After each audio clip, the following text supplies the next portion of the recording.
React के project पे थोड़ा काम करते हैं और चीज़ों को सीखने की कोशिश करते हैं। सबसे पहले तो काम स्टार्ट करने से पहले हम एक इंस्टॉलेशन कर लेते हैं।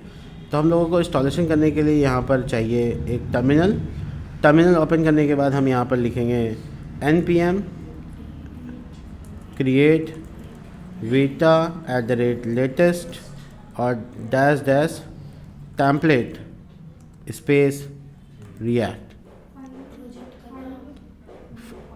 टेम्पलेट से पहले प्रोजेक्ट फोल्डर का नाम माई फर्स्ट ऐप, ठीक है।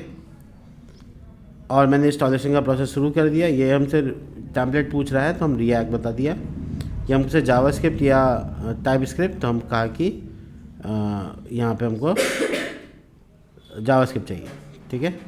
तो इसके बाद एक फ़ोल्डर बन जाता है जो कि आपको यहाँ पे दिखेगा माई फर्स्ट ऐप। इसको राइट क्लिक करके हम ओपन कर लेते हैं और ओपन करने के बाद आपको बेसिक स्ट्रक्चर फोल्डर का यहाँ पे तैयार कर देता है ये।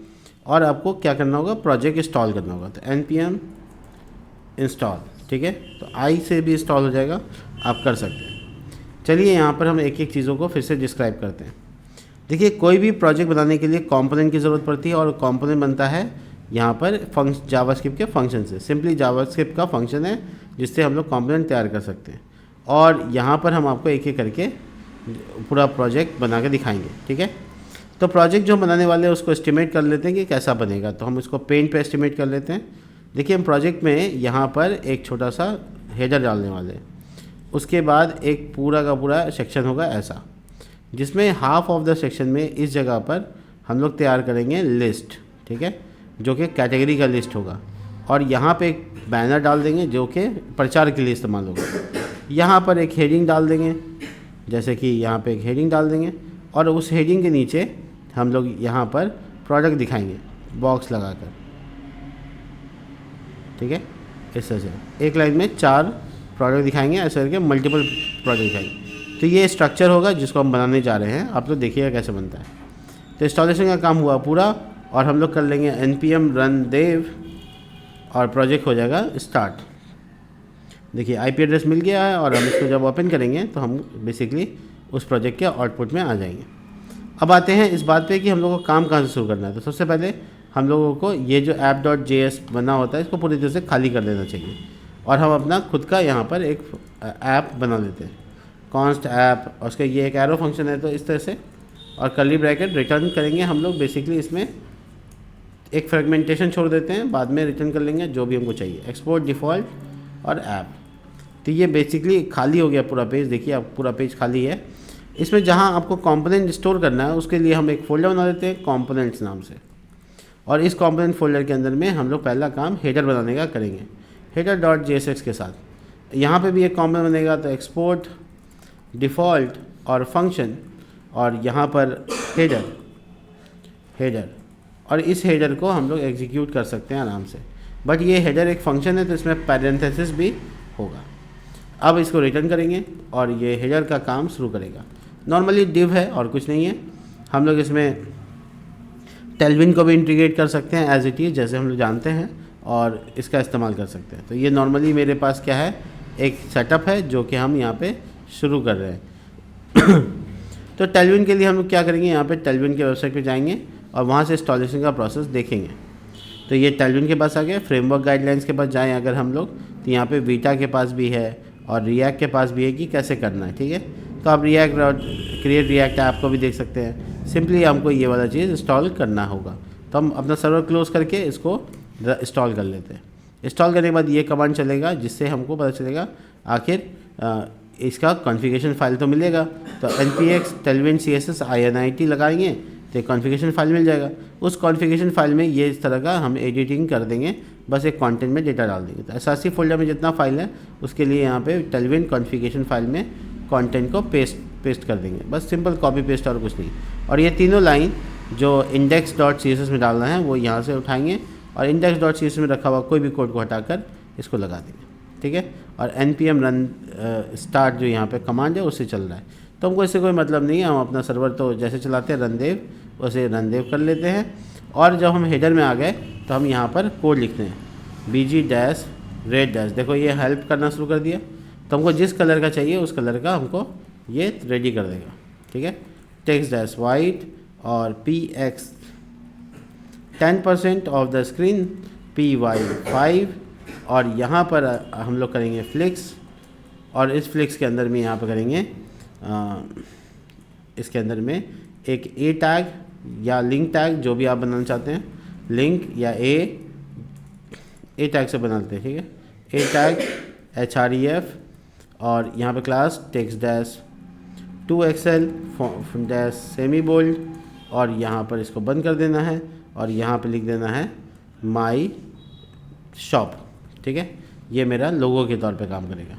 इसके बाद हमको सर्च का एरिया बनाना है तो फॉर्म से बन सकता है, फॉर्म, मेथड, पोस्ट, ठीक है, और यहाँ पर इनपुट टाइप सर्च, जिसके ऊपर क्लास लगा के हम लिखेंगे px3 py2, और बॉर्डर लगाने के लिए बॉर्डर, और बैकग्राउंड कलर तो वाइट आएगा ही। तो इस तरह का एक हेडर बन रहा है, ठीक है। इस हेडर को अपने app.js में अगर तुमने यहाँ पे कॉल कर लिया तो आपका ये हेडर अब पब्लिक को दिखेगा। तो ये हेडर को बुला लिया, सही से बुलाना ज़रूरी है क्योंकि ऊपर इंपोर्ट लाइन आना ज़रूरी है। इसके बाद अपना प्रोजेक्ट को रन करो और चेक करो कि क्या उसमें हेडर विजिबल हो रहा है कि नहीं। देखो हेडर तो विजिबल हो रहा है बट उसमें CSS टारगेट नहीं हो पाया। तो ज़रा सा चेक करो कि कॉन्फ़िगरेशन में क्या गड़बड़ी हो सकता है। SRC है, उसके अंदर फोल्डर है, उसके अंदर फाइल है, तो वो काम करे। ठीक तो है, ये लाइन तो भी काम नहीं किया। अच्छा, ये देखना ज़रूरी है कि जो index.css है ये इंपोर्ट है कि नहीं। हाँ, यहाँ तो इंपोर्ट है। लास्ट में यही होगा कि अभी आप इसमें CDN भी लगा दीजिए।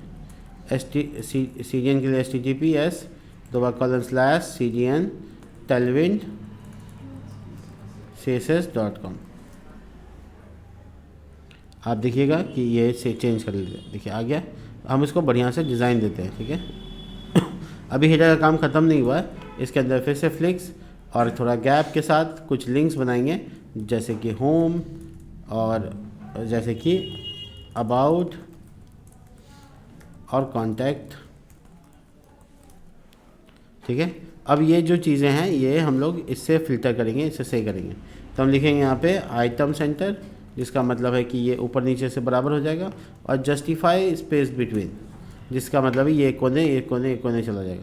इसके जो बीच का पट्टी ये सर्च है, इसका साइज़ इंक्रीज़ कर सकते हो यहाँ से 100 वैल्यू देकर। देखो काफ़ी बड़ा हो गया, तो इसको 100 की जगह 70-80 पे भी समेट सकते हो।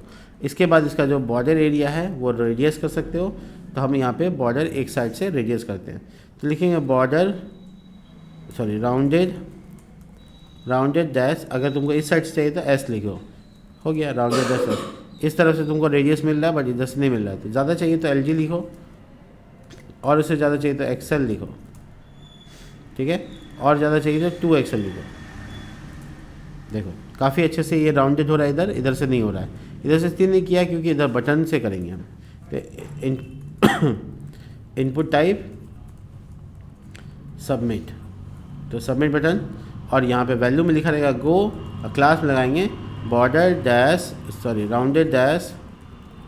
डैश ई मतलब इंड हो गया, और 2XL सेम साइज़, तो इधर से हो गया, ठीक है। और इसका जो बैकग्राउंड कलर है वो BG डैश वाइट होगा, टेक्स्ट कलर इसका ब्लैक होगा, आप देख सकते हैं ये आ रहा है। और पेडिंग px3 और py2 उतना ही जितना ऊपर वाले को दिया था।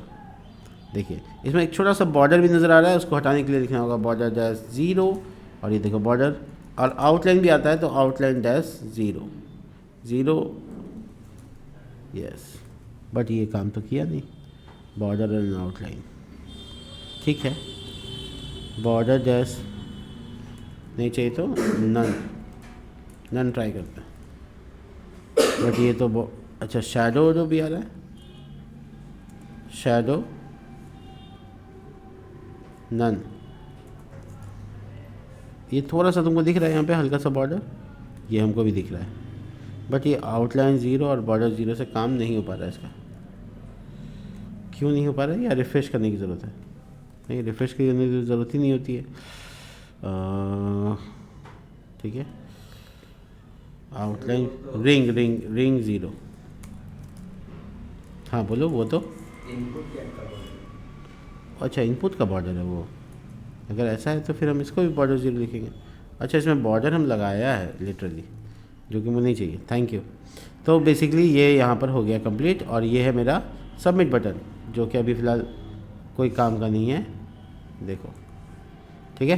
तो बस देखने में अच्छा लग रहा है, और इसमें हम लोग एक प्लेस होल्डर डालते हैं यहाँ पे, प्लेस होल्डर और search product E.G clinic plus ढूंढिए, ठीक है, या फिर स्मार्टफोन ढूंढिए, ETC कुछ भी ढूंढिए, मिलेगा, तो ऐसे भी कुछ नहीं। तो ये बेसिकली एक सर्च प्लेस होल्डर हो गया जिसको तुमने डिज़ाइन दे दिया बढ़िया।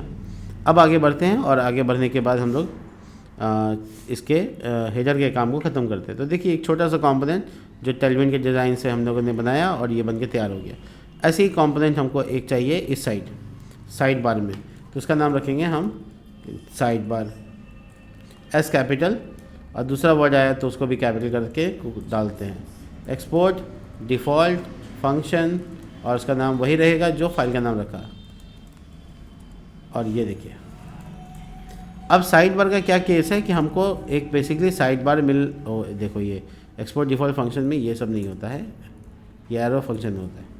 हाँ, तो हम एक यहाँ पे कॉन्स बनाते हैं, और इसमें लिखते हैं कैटेगरीज, ठीक है, जितना भी कैटेगरी है सब इसमें हम प्रिंट कर देते हैं, ठीक है। तो हम बनाते हैं यहाँ पे क्या, एक एरे, ठीक है, और एरे में हम कैटेगरीज डालते हैं, जैसे फर्नीचर, और इसी तरह से कंट्रोल D, उसके बाद बुक्स, उसके बाद कंट्रोल D, उसके बाद डाटा केबल,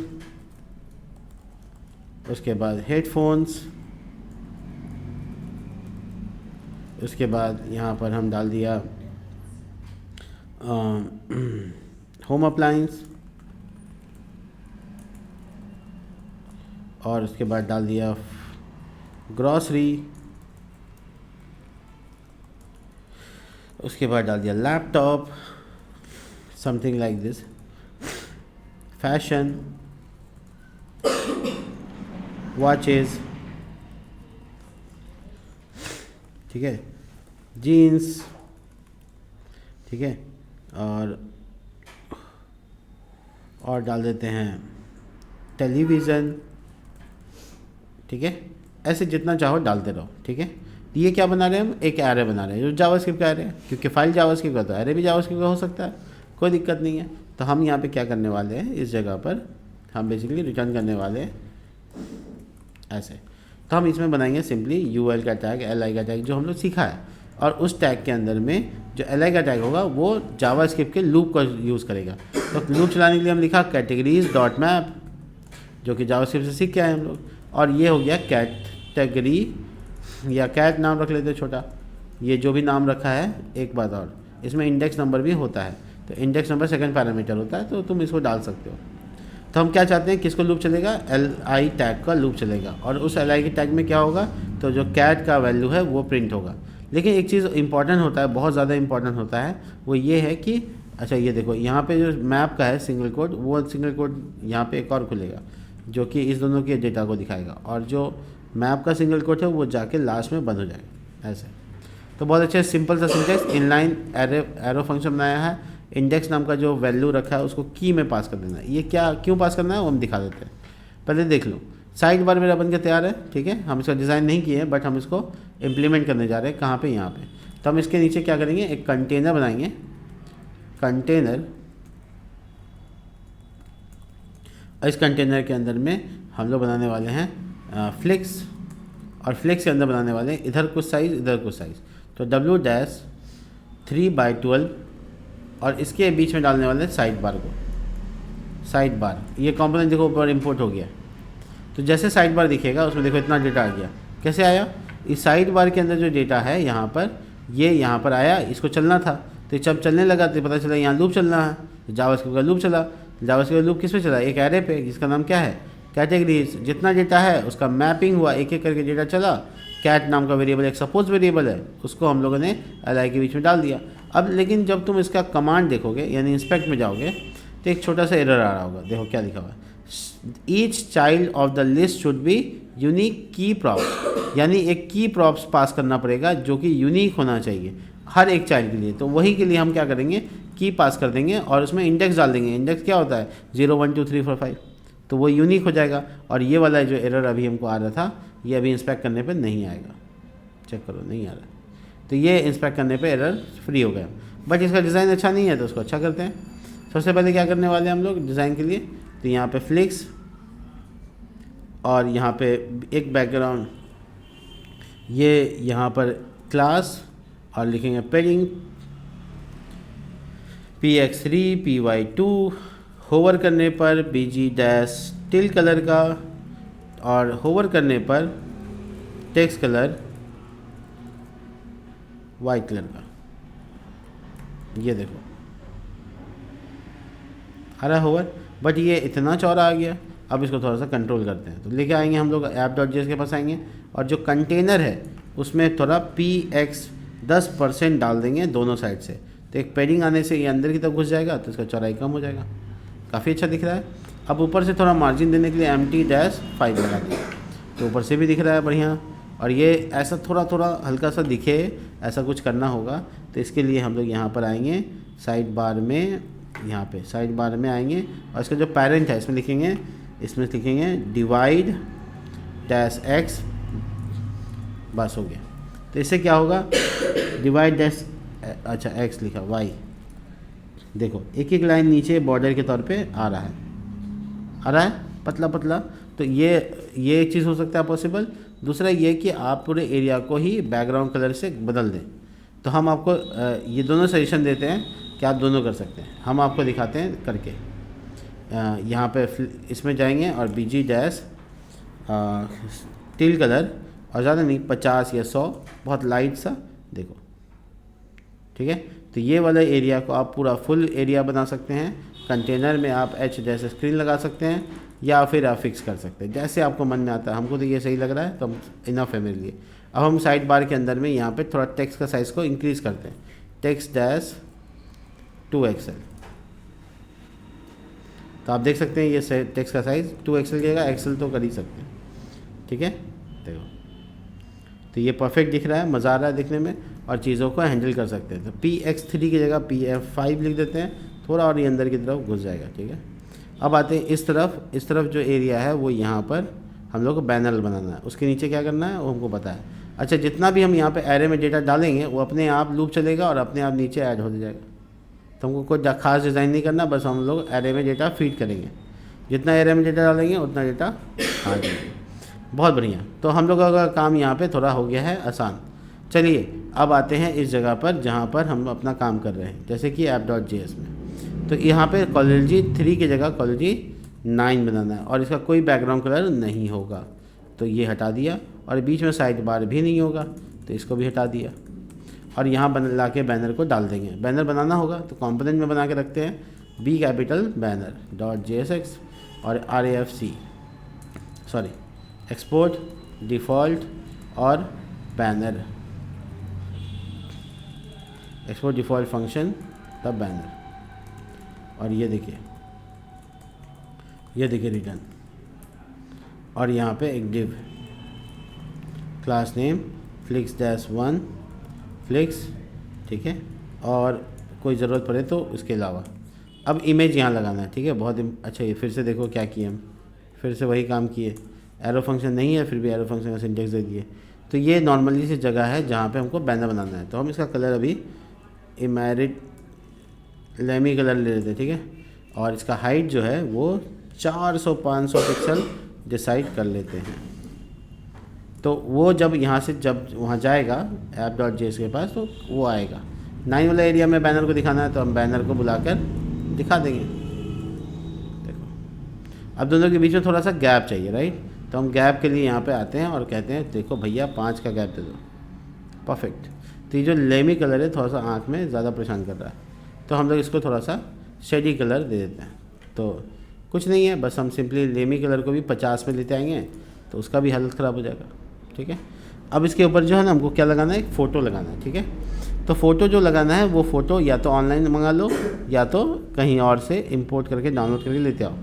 तो जैसे मान लो जियो मार्ट ये एक वेबसाइट है, तुम जियो मार्ट में गए और यहाँ पे बहुत सारा बैनर मिल जाता है हमको, तो हम इसी में से कोई एक बैनर को उठाते हैं। ये बैनर है मान लो, अब इसको हम यूज़ करते हैं। तो अपने फ़ोल्डर है, मेरा फ़ोल्डर कहाँ है, डाउन डेस्कटॉप पे, और माई फर्स्ट ऐप, और उसके अंदर पब्लिक फ़ोल्डर में डालना है। याद रखना पब्लिक फ़ोल्डर इंपॉर्टेंट है। तो banner.js है, banner.webp। तो ये जो बैनर डॉट है वो कैसे एक्सेस होगा, देखो स्लैश अगर banner.webp लिख देंगे तो फाइल एक्सेस हो जाएगा। यानी पब्लिक के लिए कोई रिस्ट्रिक्शन नहीं होता है, पब्लिक डायरेक्टली, तो पब्लिक डायरेक्टली क्या कर सकता है, बहुत आसानी से इसमें हम लोग बैकग्राउंड लगा सकते हैं। तो देखो बैकग्राउंड लगाने का कई तरीका हो सकता है, तो हम CSS वाला पहले देख लेते हैं।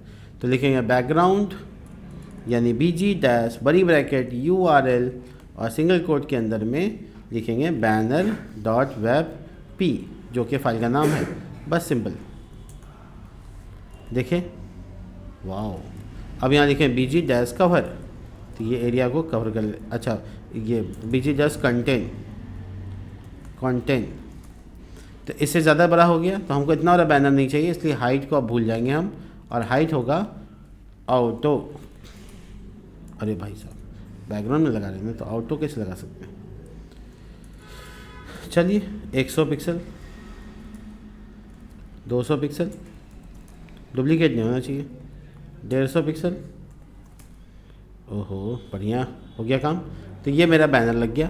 अभी बैनर को हमको थोड़ा सा घुमा करना है, तो राउंडेड डैश LG, ठीक है। देखो कॉर्नर इसका मुड़ गया, 2XL, देखो बढ़िया। अब इसके नीचे जो प्रोडक्ट दिखाना, राइट, प्रोडक्ट यानी कि ग्रीडिंग करना होगा। तो बैनर का काम खत्म हुआ, भूल जाते हैं। अब आगे आते हैं प्रोडक्ट सेक्शन नाम से। प्रोडक्ट सेक्शन नाम से हम लोग एक JSX बनाते हैं। कॉन्स्ट, इसमें तरीका चेंज कर देते हैं, const product section is equal to, और ये रखा कर्ली ब्रैकेट, और ये नीचे एक्सपोर्ट होगा इसका। ये डायरेक्ट एक्सपोर्ट नहीं हो सकता, इस तरीके में हमको एक्सपोर्ट बाद में करना होता है, रिटर्न। बाकी यहाँ डिज़ाइन करेंगे, राइट। तो फ्रेगमेंटेशन अभी फ़िलहाल डाल देते, एरर नहीं आता, और इसको यहाँ पे कॉल कर लेना है after just banner product section. तो अब इसमें प्रोडक्ट का कार्ड बनेगा। अब कार्ड जो बनता है प्रोडक्ट का, वो लगभग एक जैसा दिखता है, देखोगे सब कार्ड देखो एक जैसा दिख रहा है। तो हम लोग एक जैसा प्रोडक्ट कार्ड को दिखाना चाहिए।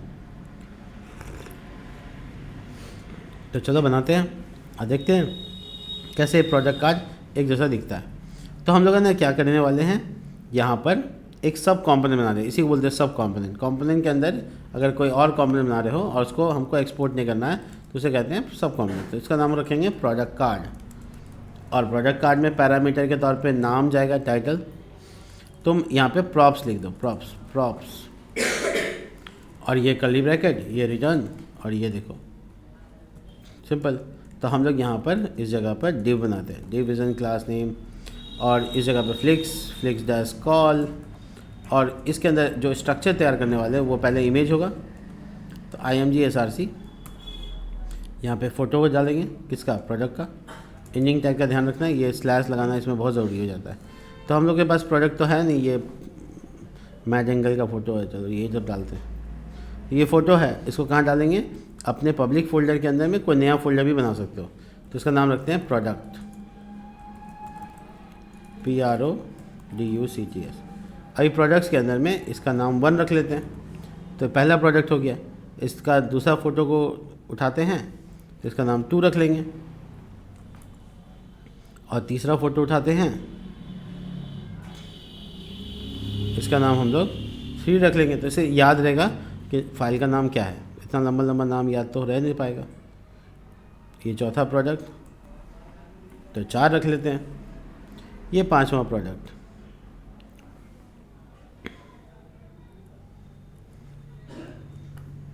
ठीक है। तो 5 प्रोडक्ट, तो बेसिकली हम 5 प्रोडक्ट को अभी लेके चलते हैं। अब देखो प्रोडक्ट का फ़ोटो है, प्रोडक्ट का नाम है, उसका एक प्राइस है, उसका एक डिस्काउंट प्राइस है, उसका एक प्राइस है, और उससे कैलकुलेशन करके वो निकाला है ऑफ अमाउंट, ठीक है, और सब में ऐड बटन है। तो चलो इसको स्टोर कैसे करेंगे। तो अगर तुम प्रोडक्ट का डेटा को अलग से सेपरेट फाइल में स्टोर करना चाहते हो तो तुम लिख सकते हो प्रोडक्ट डेटा। इसका कैपिटल होना ज़रूरी नहीं है, कॉम्पोनेंट नहीं है, प्रोडक्ट डेटा डॉट JSX या JS। तो क्या होगा इसमें, एक तो ऑब्जेक्ट ऑफ एरे बना देते हैं, प्रोडक्ट डेटा, और ये देखो एरे, और उसके अंदर अगर ऑब्जेक्ट बने तो उसको बोलते हैं ऑब्जेक्ट ऑफ एरे। तो प्रोडक्ट का आईडी नंबर 1, ठीक है, उसके बाद इमेज, उसका इमेज क्या है 1.webp, ठीक है। अच्छा हो तो फोल्डर का नाम लिखो, फोल्डर का नाम पब्लिक में क्या लिख बनाए थे, प्रोडक्ट्स, तो प्रोडक्ट्स डॉट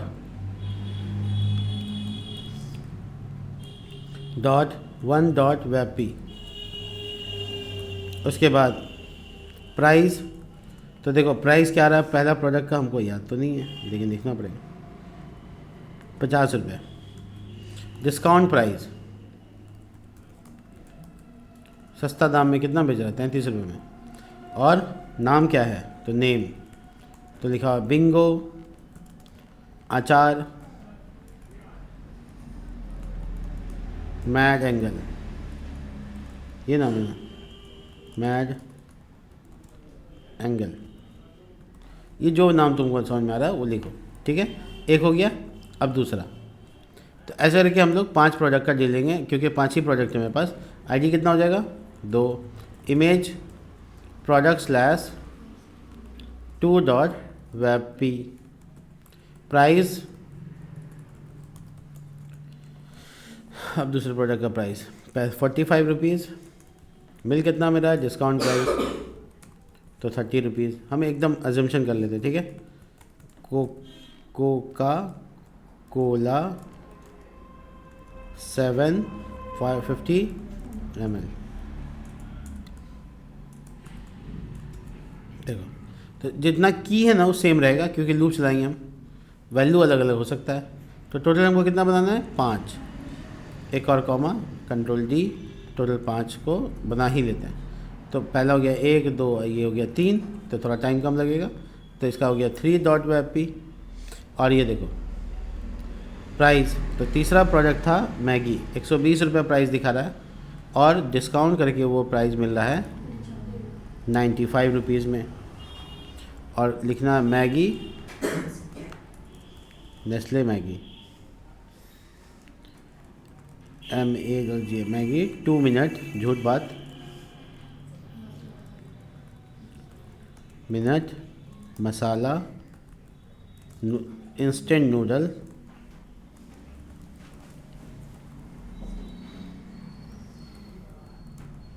नूडल्स 560 ग्राम, यही ml वाला लाइन हटा देते हैं, हो गया ये।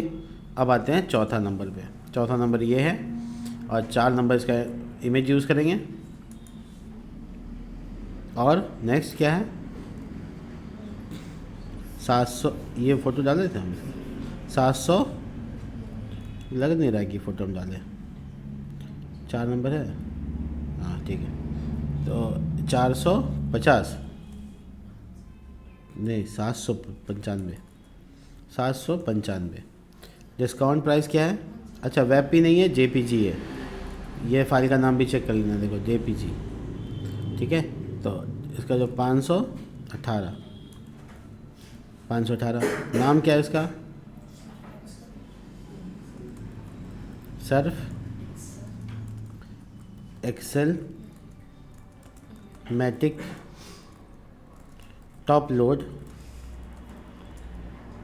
लिक्विड डिटर्जेंट,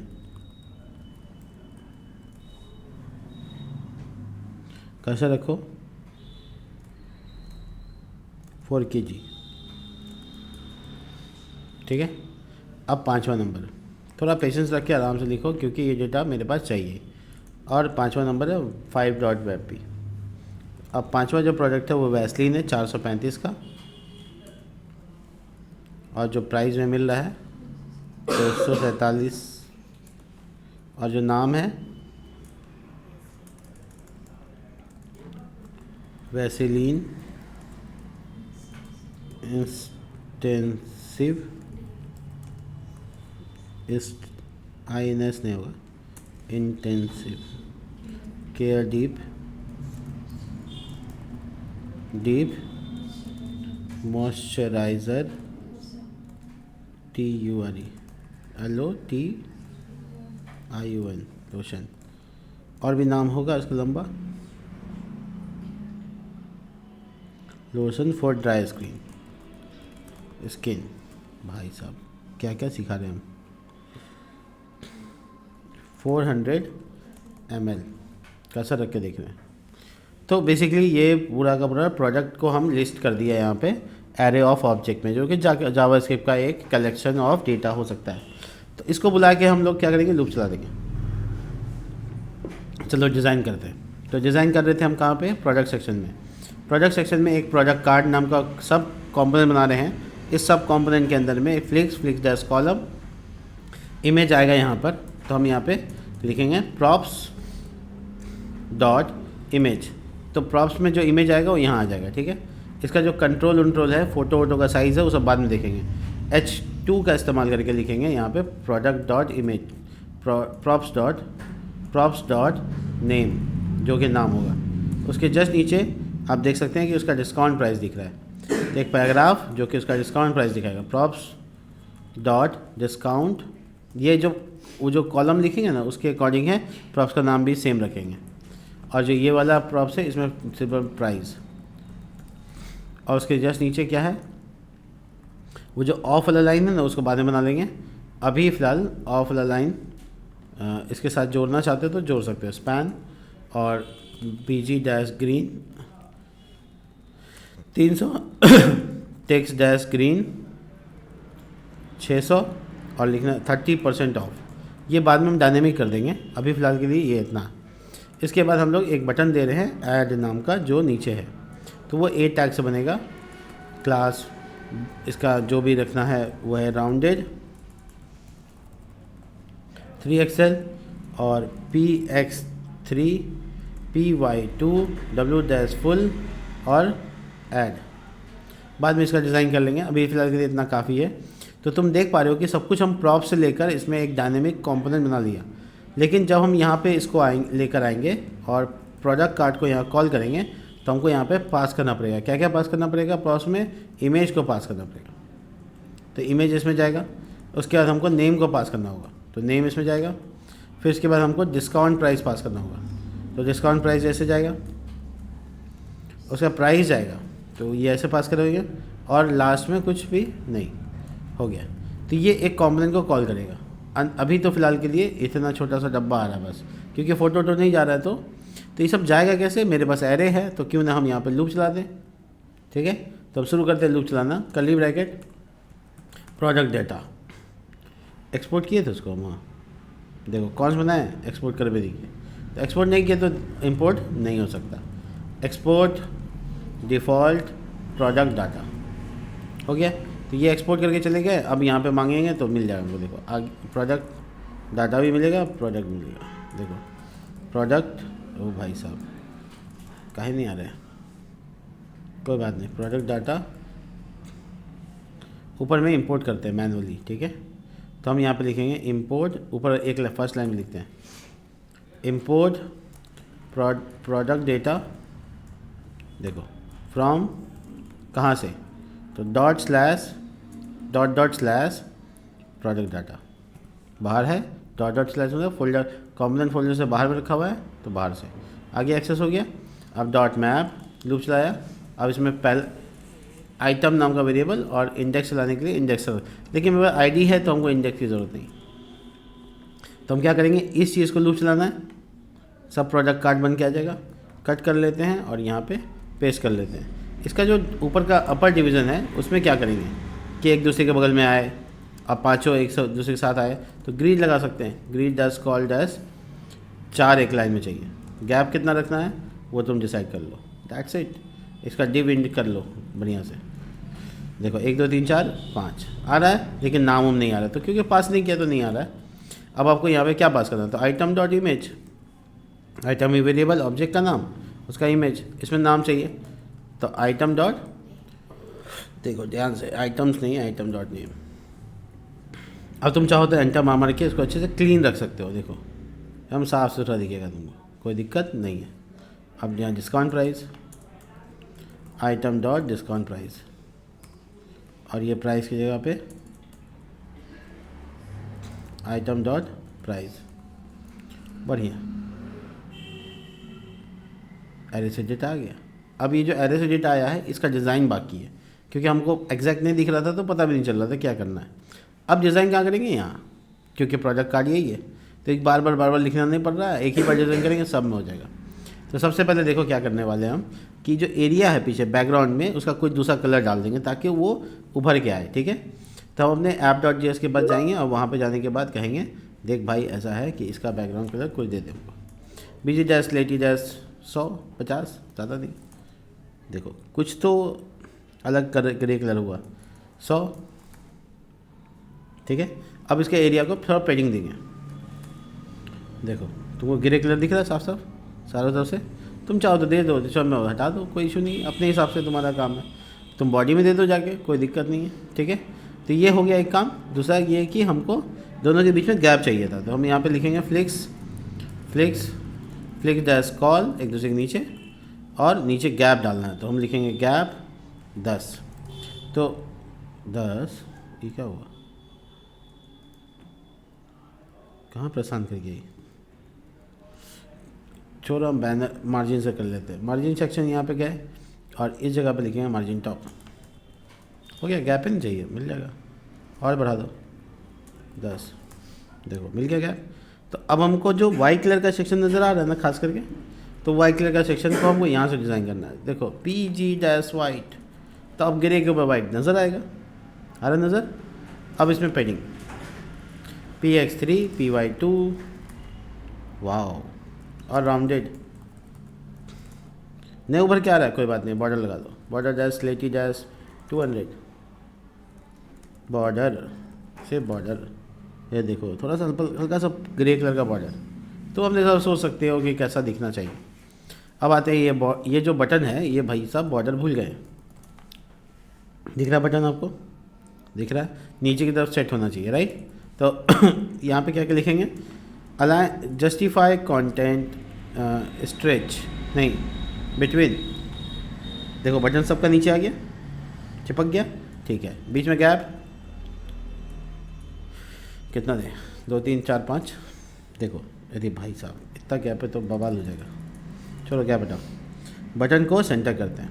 तो लिखते हैं यहाँ पे अलाइन आइटम सेंटर, यानी आइटम सेंटर।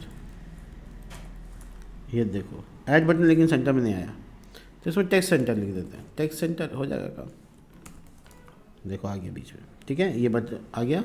और अपने को जो है ना लगभग ऐसा बनाना था, तो इसका जो बॉर्डर है ना थोड़ा सा और डार्क है, और ब्लू रंग का टेक्स्ट है, तो टेक्स्ट डैश ब्लू डैश 700। और जो बॉर्डर है वेट,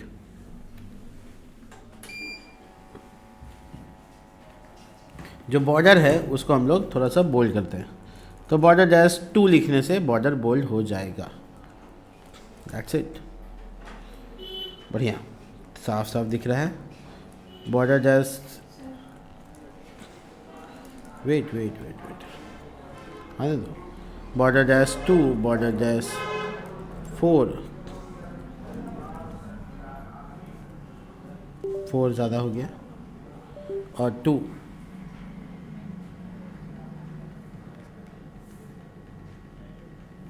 ठीक है, तो बॉर्डर डैश 2 इनफ होगा। अब बॉर्डर को थोड़ा ब्लैक भी करना है, तो border dash black, border dash black. देख पा रहे हो तुम, काफ़ी अच्छे से ऑर्गेनाइज होकर काम कर रहा है। तो बॉर्डर डैश 2 थोड़ा सा मोटाई हो गया, अब बॉर्डर पे भी हो जाएगा काम। देखो ठीक है, ऊपर से क्या करेंगे, थोड़ा मार्जिन दे देंगे, मार्जिन टॉप डैश 2। ठीक है, तो अपने को क्या देख रहे हो, एकदम मस्त वाला। जो टेक्स्ट अलाइन सेंटर लिखा था इसकी ज़रूरत नहीं है अब, क्योंकि हम टेक्स्ट अलाइन सेंटर लिख दिया था। अभी जो इसका जो टेक्स्ट है, वो जो टेक्स्ट है वो थोड़ा बोल्ड होना चाहिए, राइट। तो हम यहाँ पे S2 में जाते हैं और क्लास लगा के लिखते हैं टेक्स्ट डैश LG नहीं, टेक्सास SM और फॉन्ट डैश सेमी बोल्ड, कम से कम सेमी बोल्ड तो होना चाहिए, इतना तो जमता है। देखो मस्त दिख रहा है, ठीक है। एक लाइन में दिखना चाहिए कि 2 लाइन में, इसको बोलते हैं लाइन क्लैम्प, तो 2 लाइन में हमको, तीसरा लाइन नहीं आना चाहिए। तो अगर तीसरा लाइन में कोई आया था तो देखो 2 लाइन में ही हो गया, ठीक है। तो अगर कोई 2 लाइन के लिए है तो ठीक है, लेकिन 2 लाइन से ज़्यादा है तो उस पर थोड़ा काम करना होता है। आते हैं उसके बाद रुपी का सिंबल कैसे जनरेट करते हैं वो देखते हैं। देखो इसमें रुपी का सिंबल तुमको दिख रहा है, तो हम यहाँ पे गूगल पे सर्च करते हैं रुपी सिंबल, और जो मिल जाता है उसको कॉपी पेस्ट यहाँ पे इसके सामने और यहाँ पे इसके सामने। उम्मीद है अपने वेबसाइट पे भी बढ़िया दिख रहा होगा। देखो आ गया रुपी सिंबल, और इसमें जो प्राइस है एक्चुअली उसका कलर अलग है, फॉन्ट डैश सेमी बोल्ड है, और जो ये वाला है प्राइस, ये वाला, इसको लिटरली एक स्पैन में डालेंगे, और उस स्पैन के अंदर में डालने के बाद उसका कलर थोड़ा सा स्लेटी कर देना है ताकि वो थोड़ा कम दिखे, ठीक है, कम दिखे, ऐसा कर सकते हो। इसका बोल्ड होगा, फॉन्ट डैश सेमी बोल्ड ये भी होगा, बट दिखेगा कम, थोड़ा सा डिम दिखना चाहिए। 600 400 देखो है, लेकिन थोड़ा कम दिख रहा है, ठीक है। उसके बाद जो एरिया है कैलकुलेट, ये जो एरिया है इसमें थोड़ा पेडिंग की ज़रूरत है। PX2 राउंडेड DSLG, तो ठीक ठाक दिख रहा है। और जो टेक्स्ट का साइज़ 600 उसको और बढ़ाकर 800 कर दो, थोड़ा और हाईलाइट हो जाएगा। फॉन्ट को थोड़ा बढ़ा दो, टेक्स्ट का साइज़ छोटा कर दो SM, और फॉन्ट बोल्ड कर दो, बढ़िया। तो ये आपका प्रोडक्ट दिखने लगा। तो ये वेबसाइट देखो कितना मस्त लग रहा है दिखने में, पता ही नहीं चल रहा है कि एरे से बना हुआ डेटा, ठीक है। तो ये हो गया ये चीज़। लेकिन लूप चलाने में एक छोटा क्राइटेरिया है जो हम आपको बताए थे, वो क्या है कि की पास करना पड़ता है एज अ प्रॉप्स। इसका एरर आ रहा होगा, दिखाते हैं आपको। राइट क्लिक कीजिए, इंस्पेक्ट में जाइए, देखिए एरर आ रहा होगा, देखिए, ठीक है। यहाँ देखो, ये सब तो पुराना एरर सब है, हम पेज रिफ्रेश करके दिखा देते हैं। देखो एक बार आया, देखो की यूनिक होना चाहिए, तो यही बात हो गया, वही बात जो पहले था। तो आईडी तो मेरा यूनिक डेटा रखे हुआ है ये, तो हम उसको क्या करेंगे, की इज इक्वल टू item.id जो मेरे ऑब्जेक्ट में था। तो अब वो वाला एरर सॉल्व हो जाएगा, ठीक है। मैं चेक करा देता हूँ तुमको, ठीक है। अब ये देखो एरर दिख रहा है, हम पेज को रिफ्रेश करेंगे और ये स्वाहा, क्या बात है। तो ये एरर सॉल्व हो गया। तो प्रोडक्ट तो मेरा एकदम मस्त दिख रहा है, मज़ा आ रहा है देखने में, ठीक है। और अपने प्रोडक्ट को हम अच्छे से विजिबल करा पा रहे हैं। इसमें क्या है कि कर्सर रखने पर थोड़ा सा ये अच्छा दिखता है, तो वो आप भी कर सकते हैं अपने हिसाब से। और है क्या है कि देखो बॉर्डर रेडियस आ रहा है, देखो है ना, अब मेरा नहीं है तो कोई बात नहीं, एक जगह पे लिखो ना, सब 5 जगह पे हो जाएगा। राउंडेड DSLG, ओह राउंडेड यहाँ पे पहले से था, इसको बोलो भूल जाने के लिए। ये देखो LG से भी काम नहीं चला, बुलाओ 3XL को, सीधा सीधा बात उसी से होगा, देखो परफेक्ट। तो मेरा जो प्रोडक्ट है एकदम अच्छे से दिख रहा है, सबका नाम, सबका प्राइस। और ये अब कैलकुलेशन की बारी, हमको बताओ इसका कैसे निकालेंगे कैलकुलेशन, मैथमेटिक बताओ, जल्दी से बताओ। प्राइस जल्दी बताओ, minus discount price,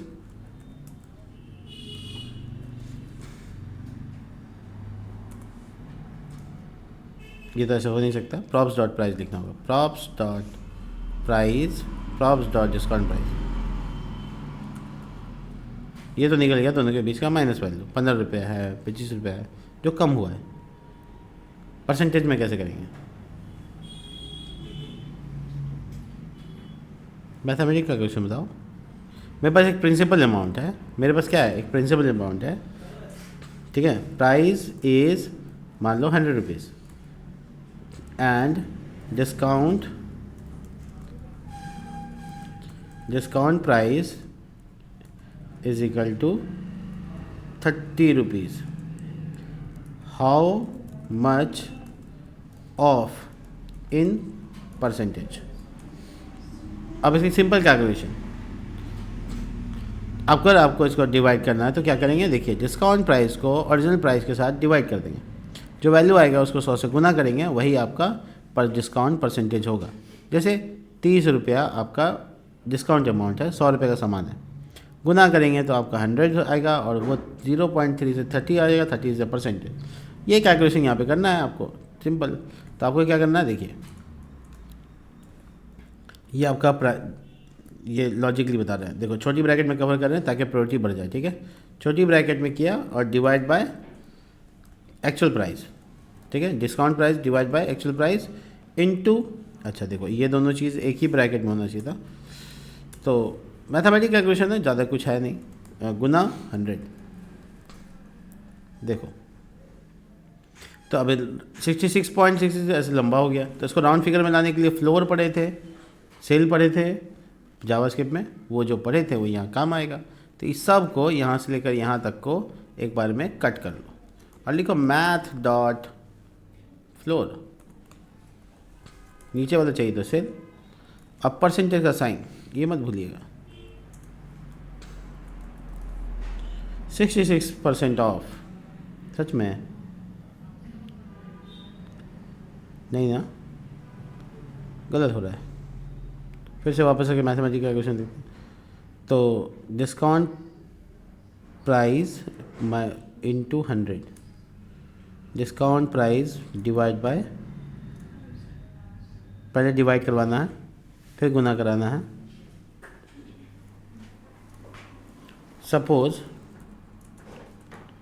suppose my product price is, कितना है, कोई एक प्रोडक्ट का एग्जांपल लेके चलते हैं, 50 रुपये, 50 रुपीज़, किधर गया चैट जीपीटी, इधर 50 rupees and I have discounted price 33 rupees, calculate of percentage.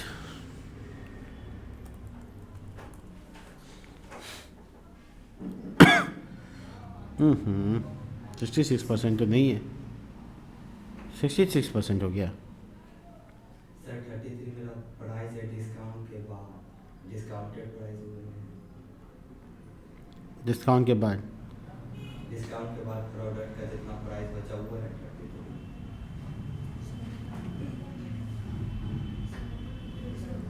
बताओ क्या कैलकुलेशन करना है, कुछ तो गड़बड़ कर रहे हैं हम लोग। हाँ हाँ 17 रुपये नहीं है,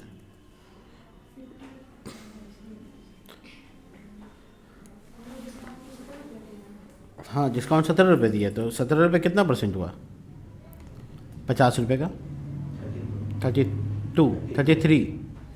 ओह अच्छा, तो ऐसा कर सकते हैं ना, -100 नहीं कर सकते, तो उल्टा हो जाएगा। 34 तो आया है लेकिन नेगेटिव वैल्यू, 100 माइनस 100 माइनस तो हम कर ही रहे, तो नेगेटिव वैल्यू आ जाएगा। पहले 100 उसके बाद माइनस, तब ये कैलकुलेशन, पहले 100 इंटू कर लें, ये करें 100 माइनस, हाँ ठीक है, अब सही है। 100 माइनस, अब परसेंटेज हम कैलकुलेट कर लिए, लेकिन हमको एग्जैक्ट नहीं लग रहा है कि हम लोग सही किए, वैल्यू सही आ रहा है, मतलब जुगाड़ लगा के काम किया, ठीक है। तो बेसिकली 20% यहाँ डिस्काउंट वगैरह वगैरह दिख रहा है बढ़िया से। तो क्या हो गया कि हम लोग है ना, जब ऐड पे क्लिक करेंगे ना तो थोड़ा होवर होता है, और उस होवर में बॉर्डर पूरा ब्लैक नहीं है, स्लेटी है, और स्लेटी 800 है बाय डिफ़ॉल्ट, और जब होवर करते हैं तो बॉर्डर पूरा ब्लैक हो जाता है। तो थोड़ा सा आपको कलर में डिफरेंस नज़र आना चाहिए, इसके अलावा थोड़ा शैडो भी आना चाहिए। होवर में शैडो है, शैडो डैश SM, शैडो, चलो फर्क पड़ रहा है, इस थोड़ा सा शैडो लगा दिया तो थोड़ा सा और अच्छा लग गया। ये है मेरा कैटेगरी और ये है मेरा प्रोडक्ट, देखने में कितना मस्त लग रहा है। चलिए मिलते हैं नेक्स्ट वीडियो में, तब तक के लिए बाय।